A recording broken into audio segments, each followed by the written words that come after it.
วันนี้ก็ขออนุญาตที่จะพูดเพราะว่าอั้นมาหลายปีแล้วเคยพูดมาหลายปีแล้วในวิธีที่จะปฏิบัติ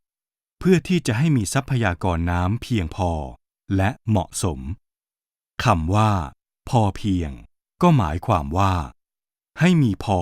ในการบริโภคในการใช้ทั้งในด้านการบริโภคในบ้าน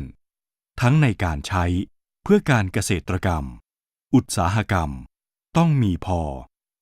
ถ้าไม่มีทุกสิ่งทุกอย่างก็ชะงักลงแล้วทุกสิ่งทุกอย่างที่เราภาคภูมิใจว่าประเทศเราก้าวหน้าเจริญก็ชะงักไม่มีทางที่จะมีความเจริญถ้าไม่มีน้ำหลักการสำคัญว่าต้องมีน้ำบริโภคน้ำใช้เพื่อการเพาะปลูกเพราะว่าชีวิตนั้นอยู่ที่น้